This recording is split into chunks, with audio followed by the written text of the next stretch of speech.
Most people think confidence means having the right answers. Today's guest is going to flip that and show you why the best communicators ask better questions instead. Welcome back to Speaking with Confidence, the podcast that helps you build the soft skills that lead to real results. Communication, storytelling, public speaking, and showing up with confidence in every conversation that counts.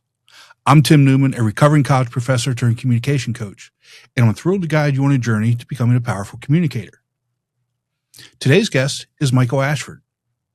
Michael is a speaking and leadership communication coach, as well as a longtime marketing executive and a two-time TEDx speaker. He cares deeply about teaching you to communicate in ways school never taught you, so that you might be better able to inspire change, drive action, and overcome conflict. Michael, welcome to Speaking with Confidence. Tim, it is wonderful to be here. I'm looking forward to our conversation, my man. This is going to be great. A two-time TEDx speaker. I've had a lot of TEDx speakers on here. I've had a couple of people who are in charge of their local TEDx organization. Yeah. How did you get your two TEDx talks? Well, it was a little bit of dumb luck and thinking I had a really cool idea that I wanted to share and other people agreeing with it. So when I launched my podcast that used to be called The Follow-Up in 2020, I just set out on this exploration to figure out how we find common ground and how do we communicate across those differences and disagreements and divides. And as I got into it, I more and more realized there's something here. I've uncovered something. My journalist background was like, there's a story that other people need to hear now. And how the heck do I get that out besides my podcast? And I just said, I know, I'll try to do a TEDx talk. And lo and behold, there was a brand new event just down the road from me here in Colorado, TEDx Manitou Springs. It's a tiny little community, mountain community right outside of Colorado Springs. They were getting ready to put on their first ever event. And so I reached out to the organizer, Nikki Gates. I reached out to her on LinkedIn. I said, hey, I've got an idea that I would love to bring to your stage for your first event. If you're still accepting speakers, I'd love to throw my hat in the ring. And she got back to me and she said, hey, we haven't even asked for speakers yet, but send me your idea. And it just built from there where she took me in and said, yeah, this is what we want. And I was actually the first speaker at the first ever event. And now I'm the head speaker coach and the curator of that event myself. So wow. Funny how those things work out. Michael, that's an amazing story. I mean, there's so many learning lessons right there. I mean, to even, before we even get started, right? You reached out, you didn't sit back and wait. You had an idea, you developed an idea, and you're talking about something that I think as a society, we need to talk about more, in terms of the whole idea of common ground and finding that common ground and working on that common ground as opposed to focusing on what we disagree on. I think we could probably end the podcast right now and teach people some lessons on that. But one of the things that I really like to do is talk about failure first. Yeah. Because I think if our listeners see that the people that are doing these things have failed, they can accept that failure and move into success so much quicker that it's not just them. It's not just them that struggle. Everybody has these struggles. Absolutely. And you started off your college career in engineering and almost failed out of college. Walk us through that journey, how you went from almost failing out in engineering to journalism to being as successful as you are. Oh, well, thank you for that. I got to tell you, the day that I got that letter in the mail saying that I was on academic probation and one more semester of less than a 2.0 GPA, I was going to be out. Man, that's a come to Jesus moment. If you ever had one, that's a lot of soul searching that happens in that moment where you've got that proof in front of you that you are failing. Yeah. And that's what it had come to for me. I had spent years thinking that, hey, I'm going to go to Kansas State University. They've got a great world-renowned engineering program. I'm good at math and science. I'm my valedictorian of my senior class in high school. I got my scholarships and my schooling ready to go and paid for. what I had done, Tim, is I had listened to a lot of other people's plans for my life. Mm. And I had never truly stepped back and said, or asked myself the question rather, well, what do you want? To myself, like, what Right. do I want to do? It's great that I like Legos and I like building things and construction, and I could loosely tie that into engineering. But man, once I got into those engineering programs, it just I know plenty of engineers. I've got engineers in my family, but it was not for me. It just was soul sucking. And I think that's what happens whenever you're Yeah. misaligned. You just feel drained of everything that gives you life and energy. And that's where I got to. And getting that letter in the mail, I finally took a step back and said, all right, well, how do I fix this? And how do I not get my parents too mad at me? But at the same time, I finally asked myself the question, what do you want to do? What do you want? And that I took some time with those questions. I asked myself that a lot, and eventually came down to this idea that I love people's stories. I think everyone has a story to tell, Tim, and I'm sure you agree. Absolutely. Yeah. And just, I love people's stories. I love hearing people's backgrounds. I'm curious about other people. And I also love sports, and I love, college football and college basketball and NFL. Like, I love sports. So I came down to, what do I want? My answers were either athletic training and kinesiology or journalism and communication. Mm-hmm. And the reason I didn't pick athletic training and kinesiology, even though years later I would become a certified personal trainer, is because my dad graduated with that. And I just wanted to make sure that it was fully mine, that I wasn't just doing something because my dad's did it. So I went the journalism communications route, and my goodness, you want to talk about top 5 decisions I've ever made in my life. It is 100%. That's in the top 5. Yeah, that's a great story. And how did those conversations go with you and your parents and the rest of your inner circle? Standing up and saying, you know what, I'm doing this for me, not for what everybody else thinks I should be doing or wants me to do. How did you navigate those conversations? I'll be very honest. I didn't ever truly let on to my parents that I was about to fail out of college. I kind of kept that a little bit under wraps. I don't think I ever actually showed them the letter Nice. that I received telling me I was being put on academic probation. But it was look, I'm unhappy. I got an F in a class for the first time in my entire education. Like, I had gone from kindergarten to high school without getting anything less than an A.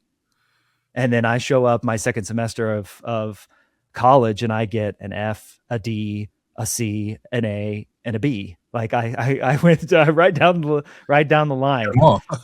And so I told him, like, hey, this isn't working out. I don't think this is for me. I also had done an internship the summer after my sophomore or my freshman year, and was miserable again. Just could not see myself doing civil engineering for the rest of my life. And I told them that, and my parents were wonderfully supportive. They said, hey, listen, like, if this is not for you and this is not the direction you're going to go, and you don't see yourself doing this for the rest of your life, right, don't do it. Like, they were completely supportive of that change, and really gave me the time and space to figure that out. I credit them for just, taking that step back and saying, yeah, of course, do what you want to do. This is your life. Yeah. And I think for most of our listeners, the idea of standing up and saying things that you want to do for you it's a difficult decision for a lot of people, because of all of the things that our inner monologues that we have all the time. We don't want to upset people. We don't want to let people down. We want to make sure that we're meeting the expectations of other people. But just like you said, the reality is, most of the time, those people that are in our inner circle only want what's best for us anyway. And if we don't ever voice that, then they're just going to continue encouraging you to do the same things that you've always done. Yeah, believing that that's aligned with what you want. You also touched very briefly there on something that was really personal to me, or what I experienced. It's that idea of the sunk cost fallacy. Well, I had already invested so much time and energy and effort and literal money into this that I better keep going. And the the studies show the fallacy is real. We are much better served when we've come to that point where we have that realization. This is no longer serving me. Cut it off and move on. Go pivot, do something different. Don't continue to sink cost into this thing that you know is ultimately fruitless. Listen, that happens in the business world all the time. Yes. Well, we've already spent a year developing this product. Our customers aren't showing us that they actually want it, but maybe if we just added this little feature more, my goodness. I mean, it's that fallacy that we tell ourselves is just really insidious. It is. And as we go down that route, I look at your story from engineering to journalism to marketing leadership, and there's one common thread in there, and that's communication. Yes, sir. Right. Yes, sir. I mean, it is the lifeblood, the backbone of everything that I've done since making that decision way back in college to go the journalism communications route. Man, so much of life is communicating well.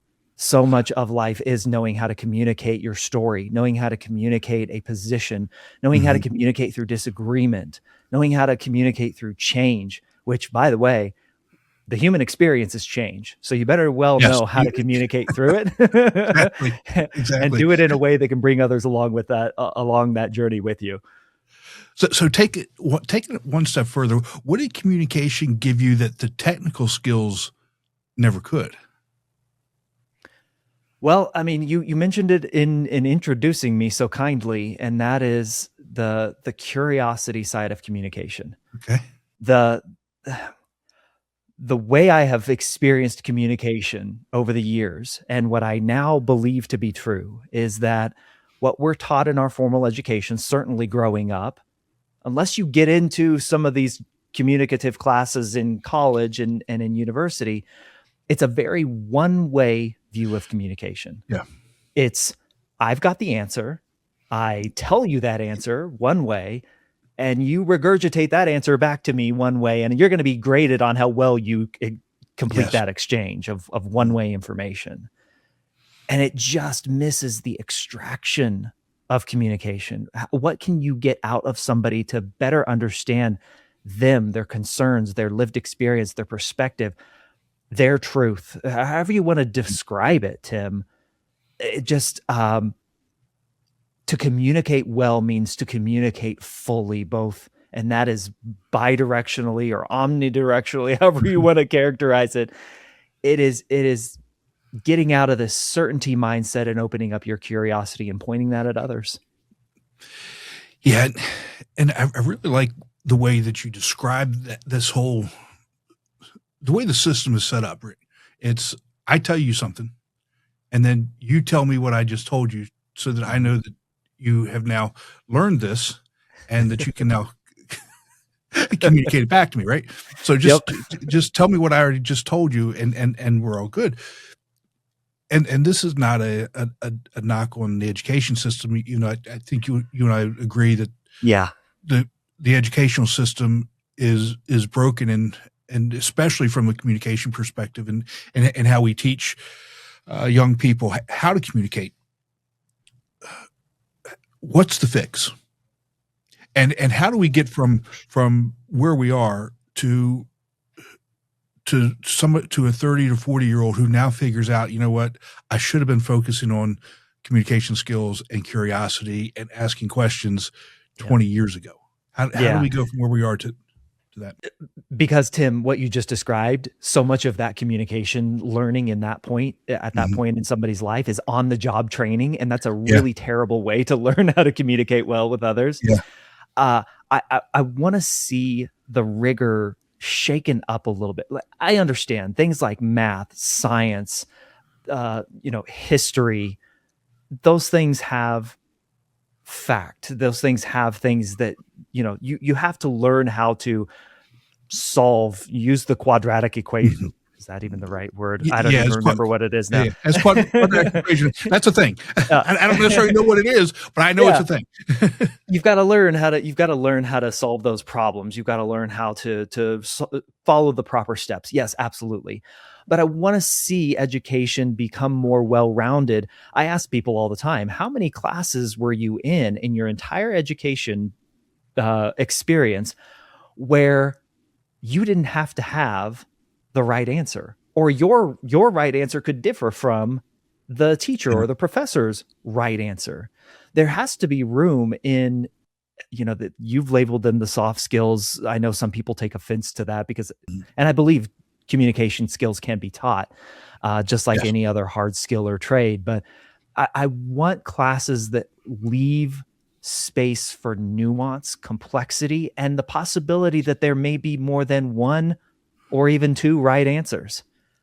How could that possibly be the case, Tim, that there is a right answer for someone's lived experience, for someone's perspective, for issues of morality and issues of emotion? How could there possibly be a right answer there? It's not right. I mean, just the reality. Yeah. One of my favorite, I'll give you one of my favorite dichotomies in all of this that I've learned recently. It was from a speaker that I actually coached as his TEDx talk. He was talking about, in biology, there's this property called stochastic properties. I said that right. Stochastic properties. Basically, the half-life of an organism, of a radioactive organism, a radioactive isotope.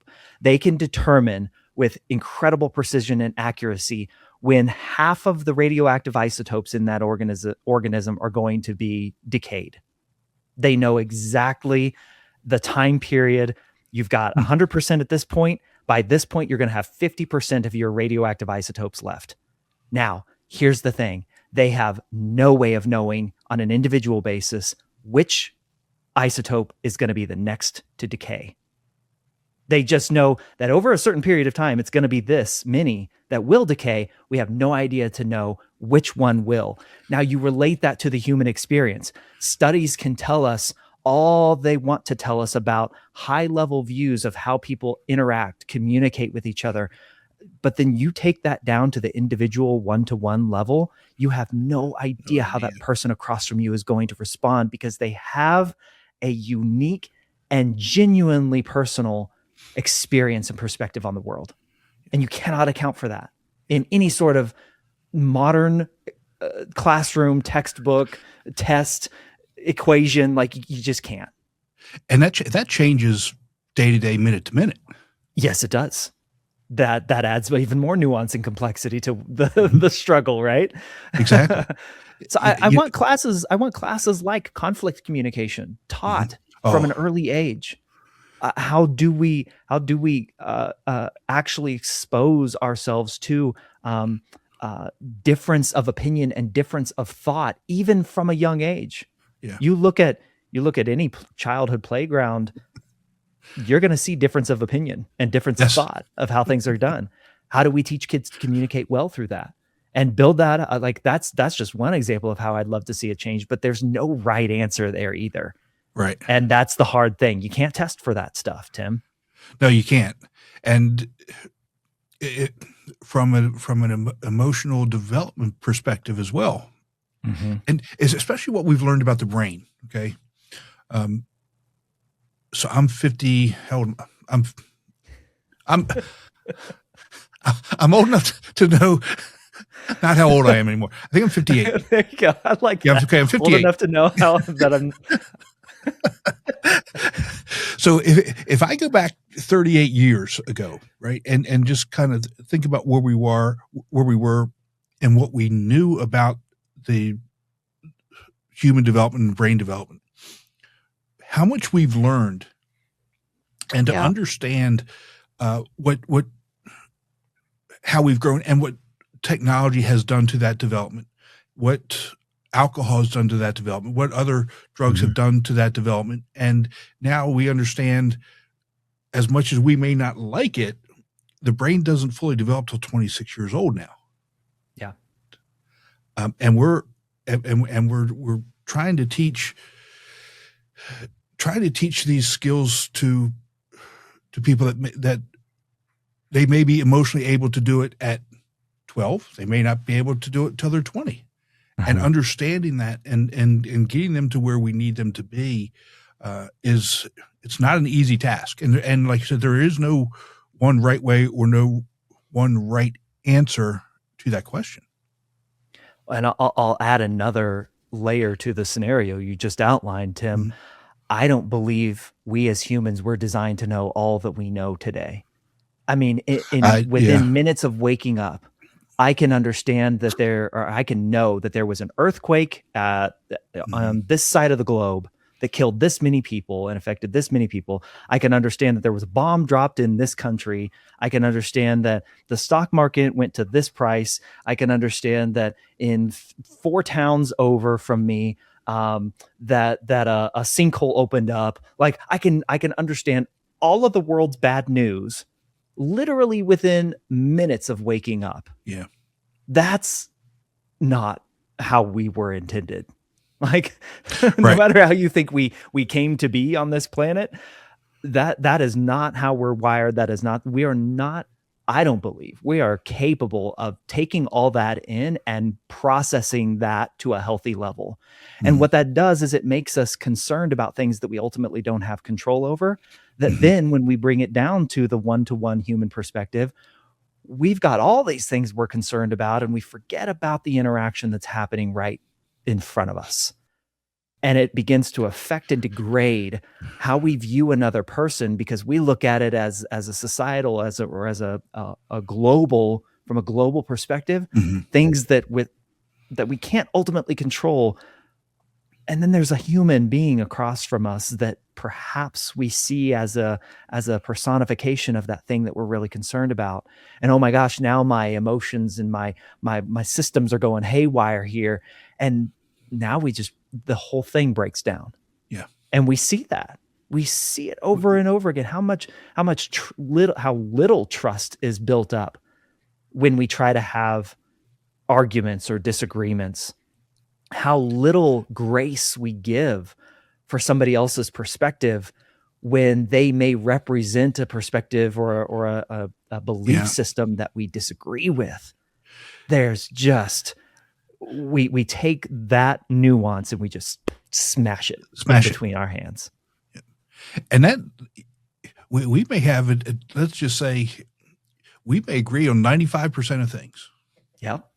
But if we disagree on that other 5%, what we've done is we've thrown the other 95% out the window. You're now the worst person in the history of the world. Right? Yeah, you're exactly right. We don't just say, "Oh, well, I disagree with you on that." I now place you off to the side and say, "Well, you're the other. Yeah, you're not like me." And it's like, no. 95% of us are exactly the same. Yeah, agreed. And it's, and I'm not somebody who blames technology and social media for everything. I do think that social media and technology plays a big part in that. I think it preys on our worst fears, Tim. Yes, it does. I think it highlights and exacerbates those things that are always kind of latent beneath the surface. Mm-hmm.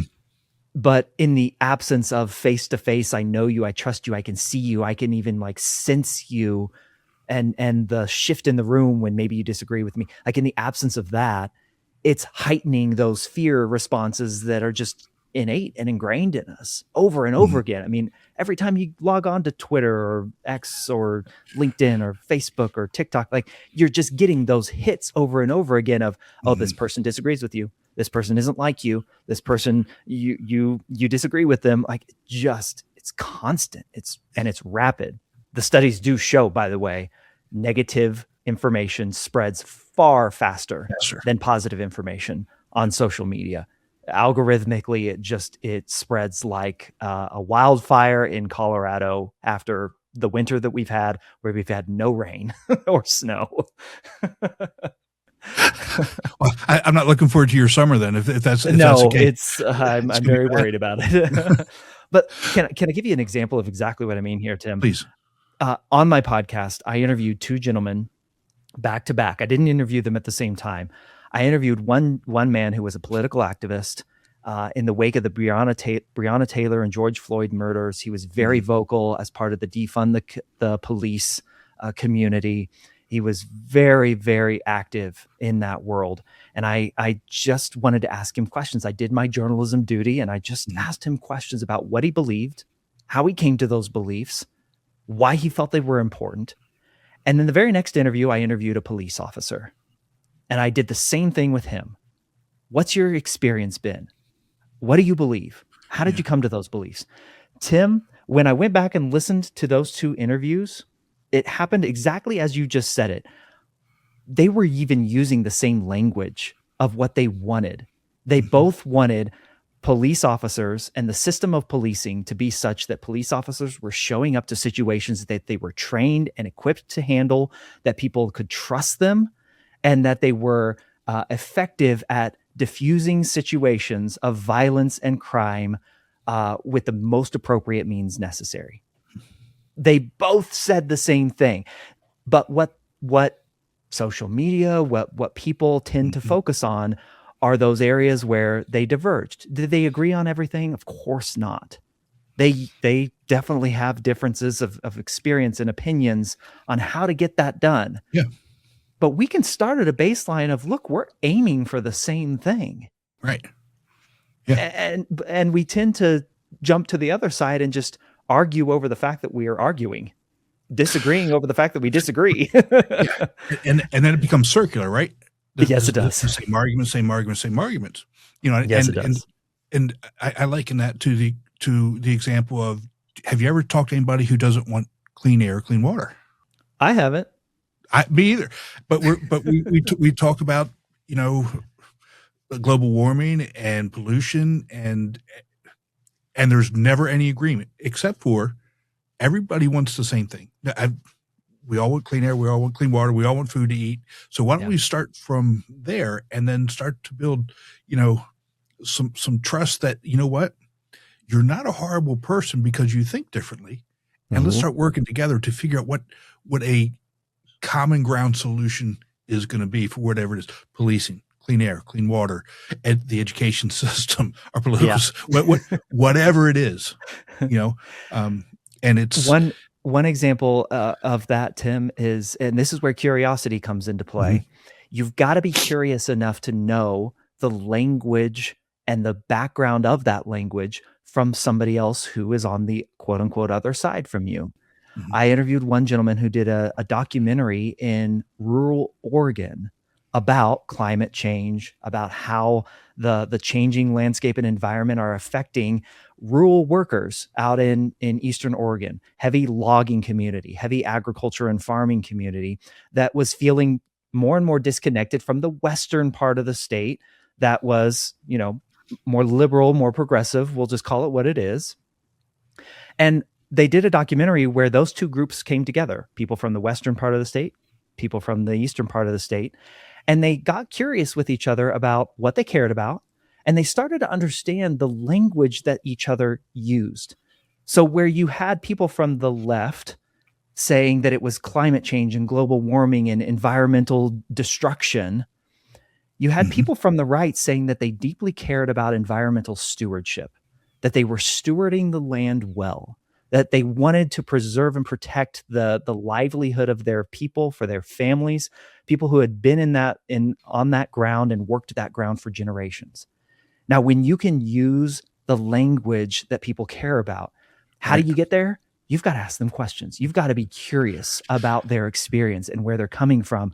I can tell you, if you go to somebody and say, let's figure out a way together to be better stewards of the land, and they may be more right-leaning, more conservative, more Republican-leaning, like, you're going to have a better conversation there.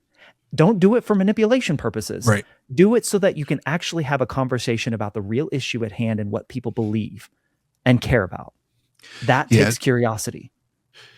It takes curiosity. It takes, the whole idea of listening like you're wrong, and then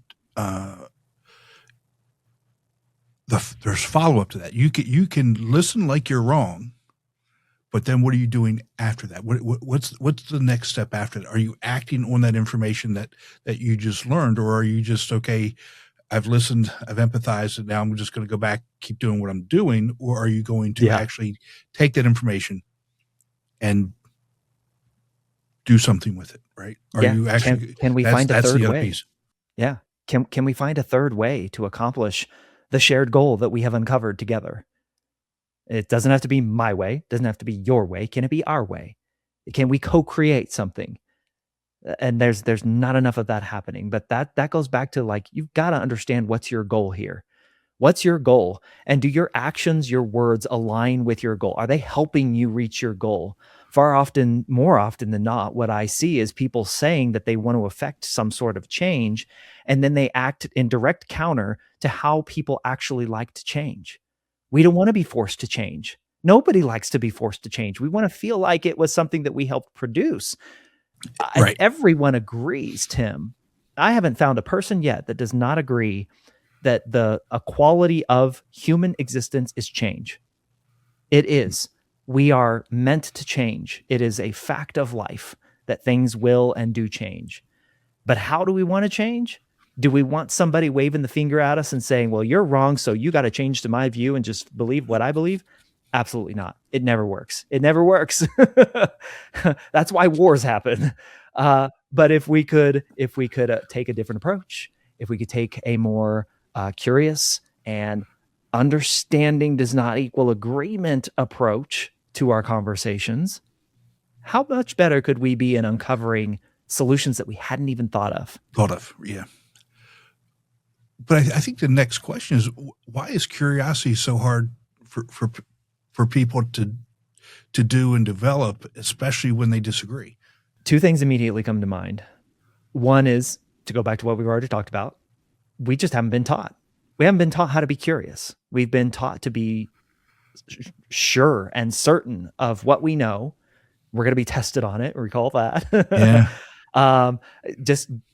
We have this, and it's been modeled and incentivized that the people who talk the loudest, who say it the most frequently, are the ones that get the attention. And so we just model that behavior, that one-way behavior. Secondarily to that, it's a little bit deeper. It's a little bit more perhaps uncomfortable for us to understand, is that curiosity feels at times morally wrong. If I give oxygen to somebody that I believe is not just wrong about their opinion or their view, but I think they're morally wrong for it, it feels really dangerous to give them my curiosity, to point my curiosity at them and say, I'm willing to listen to you and hear you out here, even though it may make me uncomfortable. And I'm not asking for people to go into dangerous situations where they are physically or emotionally at risk. I'm asking for us to get uncomfortable and give our curiosity to somebody for the betterment of understanding where they're coming from. And that feels really dangerous to a lot of us. And we've got to be honest about that. Is it uncomfortable or is it dangerous? Yeah, I look at that from the Gen Z perspective and their levels of anxiety. There's data out there that talks about that Gen Z has levels of anxiety as mental patients in the 1950s had. And so that's to me, that's a scary thing, because they don't have resilience. They don't have grit. They haven't built that. And just the whole thought of being curious and asking those questions and feeling that level of uncomfortableness to the point of anxiety, that's not a good, or it's not a good way forward to begin with, but we have to figure out a way forward. They've got to figure out a way forward to develop that grit, develop that resilience, to put themselves in those, like you said, those uncomfortable positions, because at least from my perspective, those uncomfortable positions, that's the actual learning that's taking place. That's the, the growth that's taking place. Yeah. And Tim, the thing about that anxiousness, is often what I've experienced, is that anxiousness comes from me feeling like, okay, I'm going to be challenged. My ideas, my beliefs, maybe even my morals are going to be challenged here. And I feel this pull of, well, I've got to have the perfect answer to rebut it. I've got to have the perfect, all the facts and information. And in the absence of that, I just default to character assassination. I have default to ad hominem attacks where I'm attacking the person and their character rather than the actual argument that they're trying to make. And my assertion here in being curious is, one, asking questions releases you from having to have all the answers. Yeah. And two, if there was something that you could be wrong about, because you can't possibly know all the things, you can't possibly have every answer to every question or you just can't.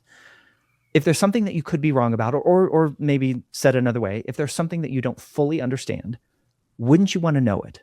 Yes. Couldn't more fully understanding someone else's viewpoint that you disagree with actually help you create your argument against it? Like that's the logic that goes through my big old bald head. Like I'm with you there. I took a class. And I'm somebody who obviously believes in lifelong learning and getting better, building your craft and that type of thing. So I took a class recently, and yesterday I was the person who led the class. We did a Zoom call, and she was critiquing some of my work. And she kept saying, "I'm sorry I'm being so harsh. I'm sorry I'm being so harsh." I said, "You don't have to. That's why we're doing this. I want you." I want you to tell me if I've messed up, if it's not right, because the whole goal is to make sure that it's right. And she said, "Well, a lot of people get upset." And I said, "Well, okay, first off, you're the instructor. I mean." Oh, this was the instructor, not just another student. Okay, this was the instructor. And I said, this is why I invested some money to you. I don't want you to just tell me it's good or it's great. Yeah. And have it not be good or great. And that's if other people get their feelings hurt because you're correcting them, well, that's more of a them problem than it is a you problem. And, you're doing your job. You're doing what you're supposed to be doing. Don't worry. I mean, if my skin is so thin that I get upset because, my letters are too close together and you pointed it out on a PowerPoint, well, I need to go have a completely different conversation. Right. So that's where we are. Yeah. Yeah. Yeah. It can be frustrating. I get it. And I want to acknowledge all of that. This is not easy.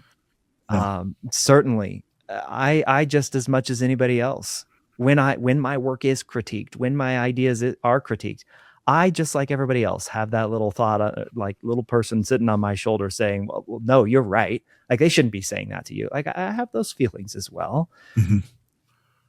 But again, I want us to point our curiosity towards that, even if it's towards ourselves, and ask ourselves, like, what am I really feeling here? And I'm not a therapist, but like, what's really going on here? Why is this affecting me so much? Why is what that person just said to me making me, like, my pulse is starting to quicken and I can feel the blood rush to my head? Like, what's actually going on here?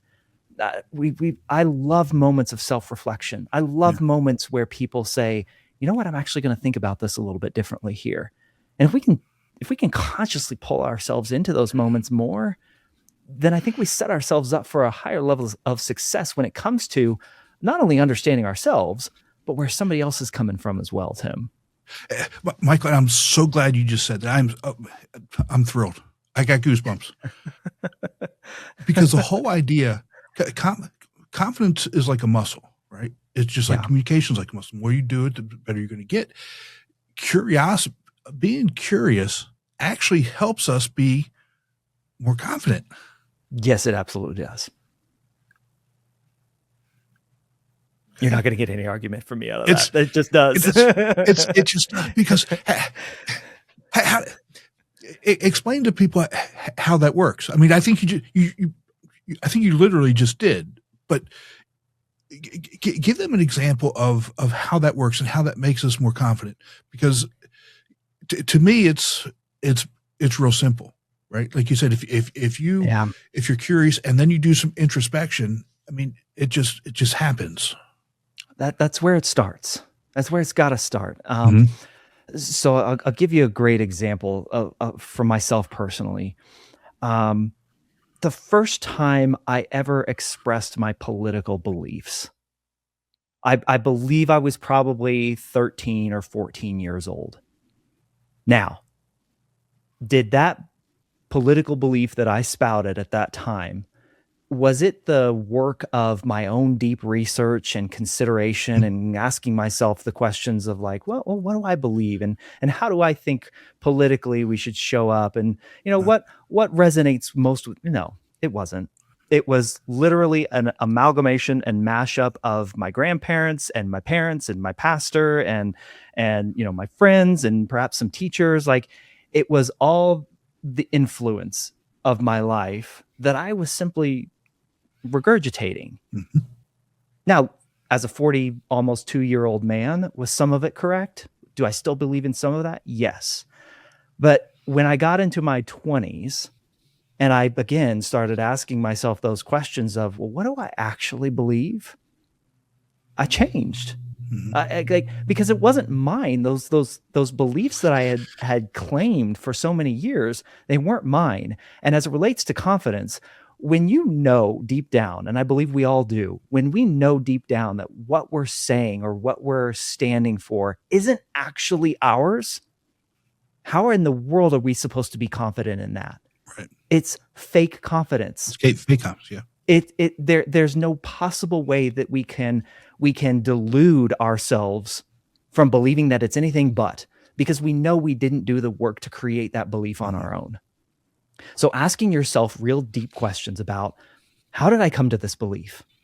Was this inherited or was this mine? It's okay if it's inherited. I'm not saying an inherited belief is wrong. I just want it to be yours. Right. And I just want you to be able to understand and explain it as your own. Questions of, well, where have I disagreed where I have actually kept quiet? Where have I disagreed in moments with my stated belief where I've actually kept quiet? Why did I do that? What's most important to me here? Is it keeping my tribe, keeping my family, my clan, and the harmony that exists there if I just fall in line and believe like everybody else? Or is there something deeper here that I need to explore? Our confidence in ourselves comes from when we know that we are fully aligned with what we feel and know to be true about ourselves. And when those two are incongruent, it is obvious to everyone that we are grandstanding, faking, or on the opposite end of the spectrum, shying away, making ourselves lesser. Like, there are different ways that a lack of confidence can show up. It doesn't all have to just be like being mousy and in the corner. A lack of confidence is every bit as much that as it is being arrogant and narcissistic and pompous and a loudmouth. Like, it's a confidence because we're incongruent. We feel those incongruencies within ourselves, and it comes out in how we communicate, of course. Yeah. And I used to tell my students all the time, I would tell them, you're 19, 20 years old and your beliefs are your beliefs. But as you get older, if you don't do the introspection, if you don't do the work, and if you don't change some of your beliefs, then you probably haven't done the real work. And so I'm a sports guy. I worked in the industry, and I used that as an example. I never missed listen to a baseball game on the radio. I never missed, a football game. And now I haven't listened to a baseball game in years.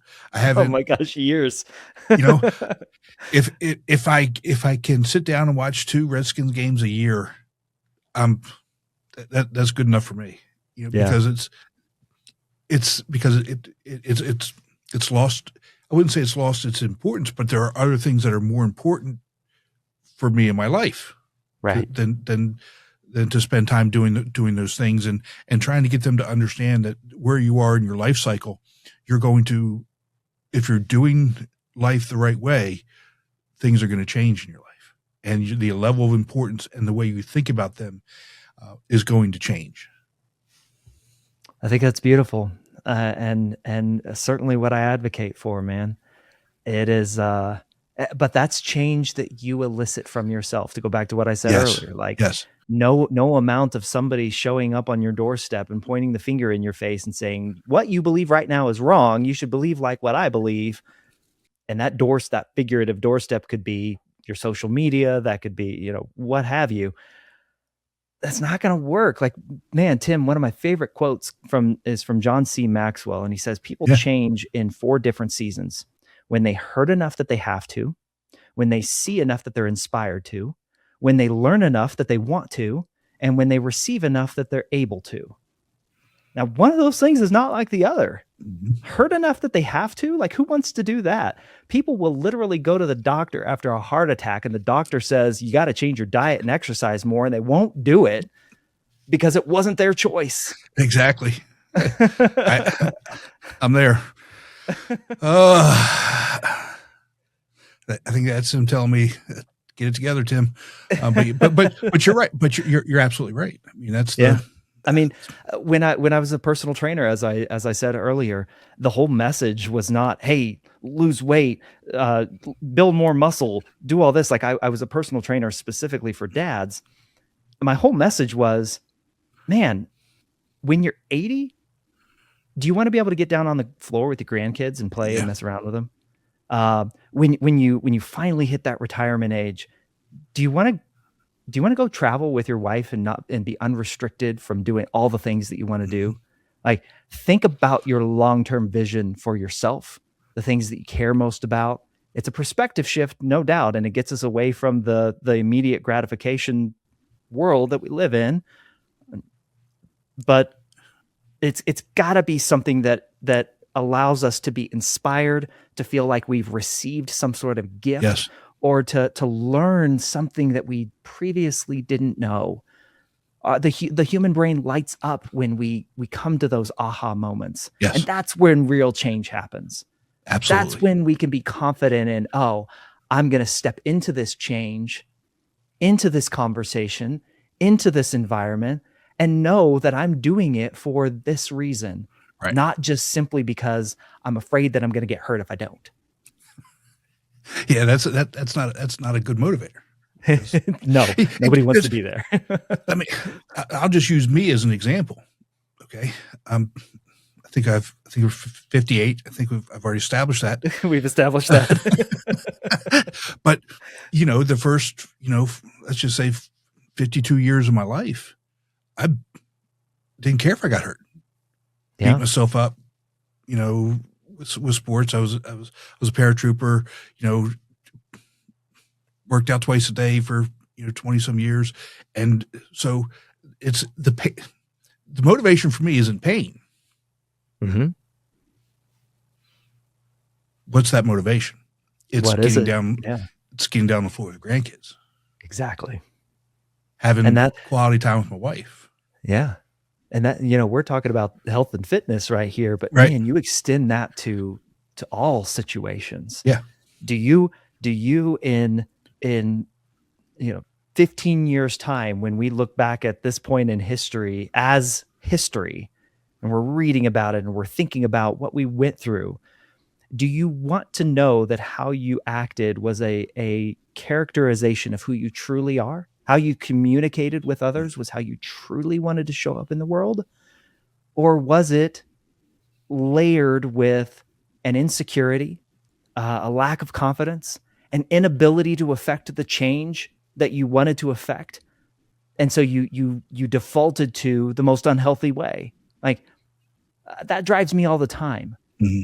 Can I look back 15, 20 years into the past and say, the person that I was then, while things may have changed, things may have changed, did I act in a way that was congruent with who I want to be and how I want to show up, how I want to show up in the world?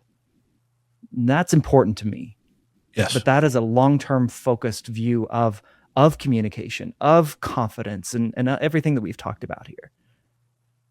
So if we take that a step further, okay, if somebody wants to be a better communicator this week, today, not someday, what are 2 to 3 things that they need to start doing immediately?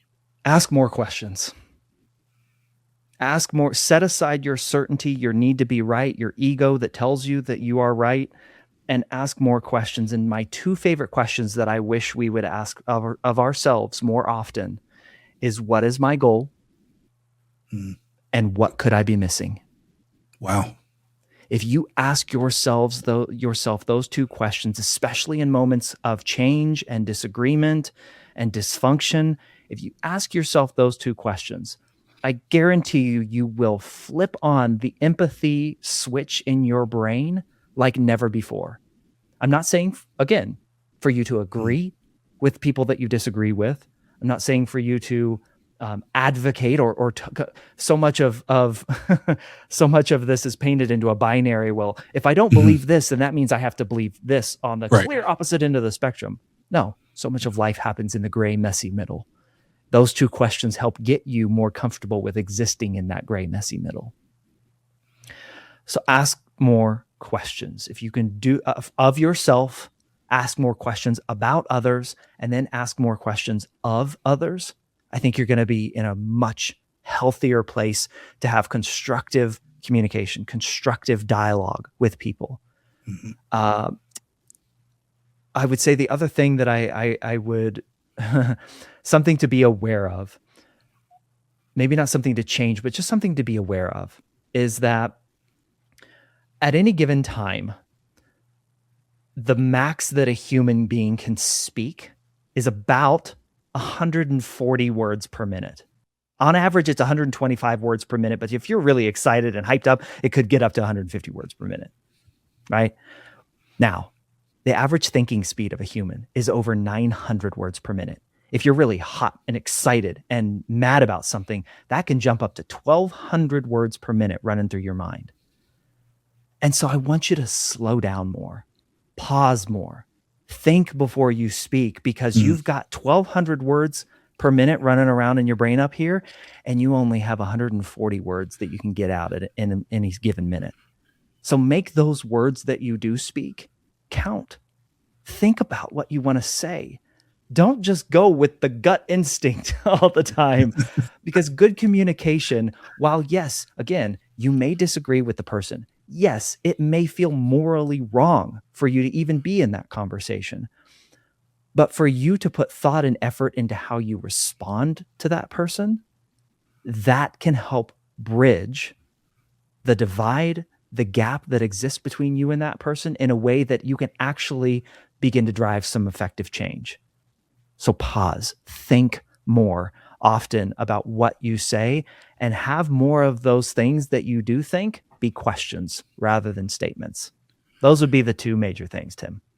And there you have it. We talk about that all the time. Ask more questions and the power of the pause. I love it. There you go. Michael, if people want to get better at asking the right questions and becoming more curious communicators, where should they go to connect with you and learn more? My website is the hub of everything that I do, Tim. It's michaelashford.com. Articles, newsletter, podcasts, coaching information, it's all there. Much appreciate you having me on for this conversation. I geek out about this stuff if you can't tell. So, and would love, if anybody's listening, would love to geek out with them as well. I'll make sure that's in the show notes. And Michael, thanks so much for spending some time with us. I love the conversation. I talk about a lot. It's when I have guests on where whether we're aligned or not, and you and I are pretty much aligned. Yeah. The conversation really goes deep, and I think that the listeners are going to take a lot of value out of this. So thank you so much. I certainly hope so. And thanks for inviting me. I enjoyed it. Be sure to visit speakingwithconfidencepodcast.com to get your free ebook, Top 21 Challenges for Public Speakers and How to Overcome Them. You can also register for the Formula for Public Speaking course. Always remember, your voice has the power to change the world. We'll talk to you next time. Take care.